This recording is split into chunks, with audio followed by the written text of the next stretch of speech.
Assalomu alaykum hurmatli televizor ko'ruvchilar. Dunyo Uyg'ur qurultayi to'g'ri televiziyasi kundalik xabarlar programmasiga xush keldinglar. Men Hidoyat Musajon. Aziz ko'ruvchilar, tuvanda diqqatinglar bugungi xabarlar programmamizning tafsilotida bo'lsin. Növətdə Amerikada xizmət ziyarətində olub Dünya Uyğur Qurultayının rəisi Dolqun İsa əfəndim 6 aprel günü Dünya Uyğur Qurultayı İcraiyyə Komitetining rəisi, Uyğur Kişilik Hüquq Quruluşunun direktoru Ömər Qanat, Uyğur Kişilik Hüquq Quruluşunun proqram yetəkçilarindən Louisa Gerin və Peter Ivillaның həmrəliğində Amerika Təşqi İşlər Ministerligini ziyarət qılıb, Amerika Təşqi İşlər Ministerliginin Şərqi Asiya və Tinch Okean işlərə məsul müavin ministri Rick Waters əfəndim və onun yardımçıları bilan görüşüb, Şərq Türkistan və Uyğurlar məsələsi haqqında məxsus söhbət elib bardı. Dolqun İsa və Ömər Qanat əpəndilə görüşdə qılğan sözlərdə xalqara cəmaətçilikning şuncha kuchli besimi və narazılıqıga qaramasdan Xitayning Şərq Türkistanda Uyğurlarni asos qilgan xalqlarga yurgizayotgan irqiy qirg'inchiligi və insoniyatga qarshi jinoyatlarining hozir ham izchil davom qilayotganligini xotirlatib o'tish bilan birga Xitoyning bu xil vahshiyligini to'sib qilish uchun Amerika hukumatining Xitoyga qaratgan jazo va embargo tadbirlarini yanada oshirishni umid qiladiganligini ifoda qilishdi. 6 aprel kuni Dolqun İsa və Ömər Qanat əpəndilə yana Oqsaray Milliy bexatarlik kengashining mas'ul xodimlari bilan ayrim uchrashuv berib, Dünya Uyğur Qurultayının Xitayning irqiy qirg'inchiligini to'sib qilish va chet ellardagi Uyğur muhojirlarini Xitoyning ziyonkashligidan qo'g'dab qilishga munosabatlik ba'zi jiddiy talablarni o'ttirg'a qo'ydi. Onun aldınqı günü, yani 5 aprel günü Dolqun İsa və Ömər Qanat əpəndilə Amerika Dövlət Məclisində Uyğur siyasi qanun layihəsini tanışdırğan parlament əzası Yong Kim xanım bilan məxsus uçuruşulub berib, onun bilan Uyğur siyasi qanun layihəsini qanda qılıb Amerika Dövlət Məclisində qəbul qıldırış, Uyğur irqiy qirg'inchiligini to'xtatish uchun Amerika hökumətinin Xitoyga qarşı yanada kuchli jazo tədbirlərini yo'lga qo'yish, Uyğur irqiy qirg'inchiligi masalasini qanda qılıb Birləşmiş Dövlətlər Təşkilatı bexatarlik kengashining kun tartibiga ilib kelish, chet ellardagi Uyğur muhojirlarining bexatarligiga qandaq kapolat qilish qatorliq keng mazmunlarda təfsili söhbət elib barğan idi. Ramazan iyi kirishi bilan Texas shtatini ziyorat qilgan Dolqun İsa və Ömər Qanat əpəndilə tunji iftasini Texasdagi Uyğur jamoati bilan birga o'tkazib, ularning da'voyimizga va Dünya Uyğur Qurultayining ilib berayotgan xizmatlarga munosabatlik turli savollarga javob bergan edi. 6 aprel kechda Dolqun İsa əpəndi və Dünya Uyğur Qurultayining Amerikadagi rahbarlari birlikda növbətdə Amerikada panoh tilab turayotgan Cəsur lager şahidlərimizdən Zümrət Davud, Turusnay Ziyavudun, Mehrigül Tursun, Gülzira Avulqan və ularning oilasidagilarga Qurultay nomidan maxsus iftar berib, ularning Uyğur irqiy qirg'inchiligini və Xitoyning jazo lagerlari tuzumini dunyoga fosh qilish jihatida hozirga qadar ko'rsatib kelgan zo'r fidokorliklarga takror minnatdorlik bildirish bilan birga, ularning turli savollarga astoydillik bilan javob berdi.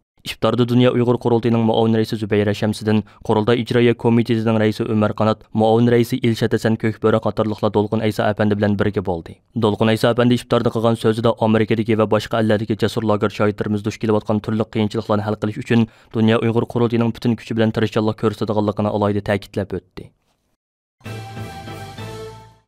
2022 yillik Ceneva Kişilik Hüquq və Demokratiya munbir yığını 5 aprel günü Birləşmiş Dövlətlər Təşkilatının yığın zalında başlanıb, 6 aprel günü Ceneva konferans mərkəzində axırlaşdı. Birləşmiş Dövlətlər Təşkilatının himayəsində 2009 ildən bu yana hər il bir qitim ötküzülüb kelinayotgan bu növbətlik Ceneva Kişilik Hüquq və Demokratiya munbir yığınıga Amerikada aktiv fəaliyyət elib beriyotgan Uyğur Hərəkət Təşkilatının rəisi Roşan Abbas, Amerika Uyğur Tədqiqat Mərkəzinin müdiri Abdülhakim İdris və Dünya Uyğur Qurultayının bayonatçısı həm Qurultay Ayollar Komitetining müdiri Zümrətay Erkin qatorliqlar təklif bilan qatnaşıb, hər qaysı ellərdən kelib yığınğa qatnaşqan diplomatlarga, yuqori dərəcəlik siyasi ərbablarga, kişilik hüquq təşkilatlarının məsullarga, Birləşmiş Dövlətlər Təşkilatının xidmətçi xadimlərə və tədqiqatçılarga Uyğur irqiy qirg'inchiligini anlatish fursatiga erishdi. Munbarning 6 aprel Ceneva xalqaro konferans mərkəzində o'tkazilgan umumiy yig'inida so'z qilgan Roşan Abbas xonim, Birləşmiş Dövlətlər Təşkilatı kişilik hüquq oliy komissari Michel Bachelet xonimning Birləşmiş Dövlətlər Təşkilatı kişilik hüquq oliy kengashi tarafidan allaburun hozirlanib bo'lingan Uyğur irqiy qirg'inchiligi haqidagi tekshirish dokladini to'g'ri hozirgacha kechiktirib e'lon qilmaganligini qattiq tanqid qildi va Michel Bachelet xonim sizni Xitoy kontrol qilib oldimi qandoq deb savol qo'ydi.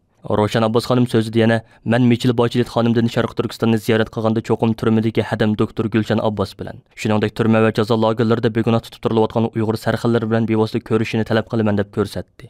Bugun mustabid Xitoy hokimiyatining insonlikqa, demokratiya va kishilik huquq qimmatlariga, ayollar va bolalarning haqlariga qarshi oshkora jang e'lon qilganligini eskartib o'tgan Roşan Abbas xonim, dunyo jamoatchiligini Xitoyning Uyg'urlarga yurgizayotgan vahshiy zulmlarga qarshi sukutini buzishga chaqirdi. Birləşmiş Dövlətlər Təşkilatı Kişilik Hüquq oliy komissari Michel Bachelet xonimning Sharq Turkiston haqidagi dokladini e'lon qilishni hozirga qadar kechiktirib kelishi ham Dünya Uyğur Qurultayi boshchiligidagi Uyğur tashkilotlarining va xalqaro kishilik huquq tashkilotlarining qattiq tanqidiga uchragan edi. Tarjimon to'g'rida e'lon qilingan bir maqolada ko'rsatilishicha, aslida o'tgan yilning oxirida e'lon qilingan doklad Beijing Olimpik musobaqasi tufaylidan kechikib ketgan. Buning sababi Xitoy hukumati Birlashgan Davlatlar Tashkilotidagi o'rnidan foydalanib, bu dokladning e'lon qilinishiga izchil to'sqinlik qilib kelgan. Maqolada bildirilishicha, Birlashgan Davlatlar Tashkiloti Kishilik huquq oliy komissari ishxonasi 2018-yil Sharq Turkistondagi kishilik huquq dafsandichiligini tekshirdiganligini tunji qaytim e'lon qilgan. 2019-yili Michel Bachelet Sharq Turkistonga berib ahvolni o'z ko'zi bilan ko'rmoqchi bo'lgan. Ammo Xitoy hukumati buningga bir muncha shart qo'yib turg'achqa bu tekshirish amaldan qolgan.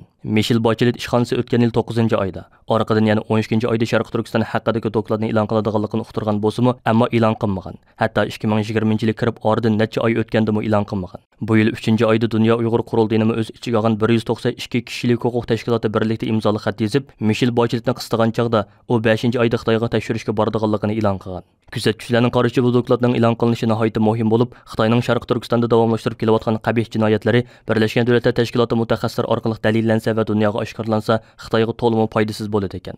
Shunga Xitoy hukumati bu dokladning e'lon qilinishiga izchil qarashtirib kelayotgan bo'lib, agar Michel Bachelet bu dokladni hozir e'lon qilib etsa, Xitoydagi ziyorati sug'ut chilishidi ekan.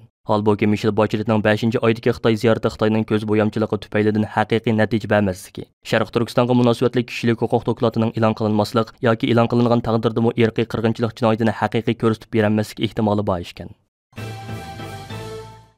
Xitoyning ziyonkashligidan saqlanish uchun 1949-yili oilasi bilan birga chet elga hijrat qilib chiqib Turkiyaga yerlashgan va butkul hayotini vatanimiz Sharq Turkistonning mustaqillik kurashiga atagan fidokor kurashchimiz va milliy ustozimiz, Sharq Turkistonlik qozoq qarindoshlarimizning eng asosli liderlarining biri hisoblangan Hizizbek G'ayratullo apandimning 6-aprel kuni Turkiyada kasallik sababi bilan vafot bo'lishi muhojiratdiki. Bo'lib, Turkiyadagi qarindoshlarimizni cho'nqur azoblantirdi. 1970-yillardan buyon Turkiyadagi Sharq Turkiston ko'chmanlar jamiyatining eng asosli rahbarlarining biri bo'lib kelgan marhum Hizizbek G'ayratullo apandim izchil holda qalam ko'rishi bilan shug'ullanib kelgan va Sharq Turkistonlik qozoq qarindoshlarimizning hijrat qilish hikoyalari anlatilgan kitoblar, milliy qahramonimiz Osmon Boturning hayoti anlatilgan asarlar va Xitoyning Sharq Turkiston xalqiga yurgizayotgan zulm siyosatlari fosh qilingan ko'plagan nodir asarlarni yozib e'lon qilish orqali Turkiyada Sharq Turkiston davosining tonilishida muhim rol o'ynab kelgan edi.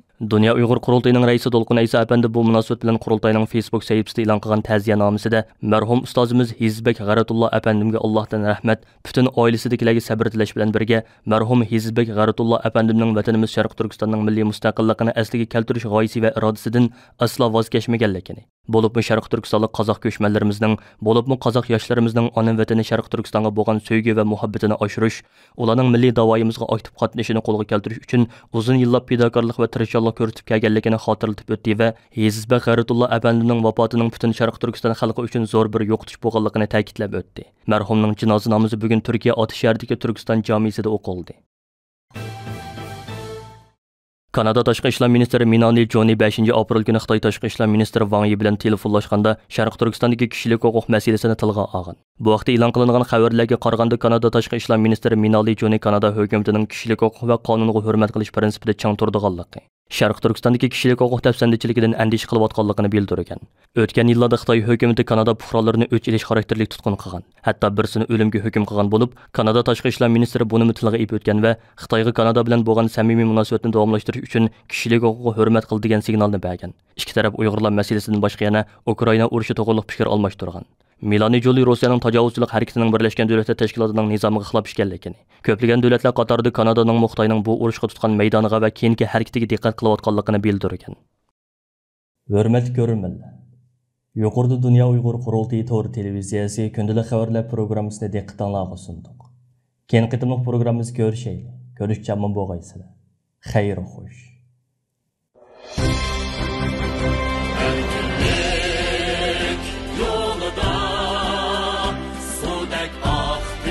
Bizning qilimiz sen uchun ey yurtimiz, fido bo'lsin.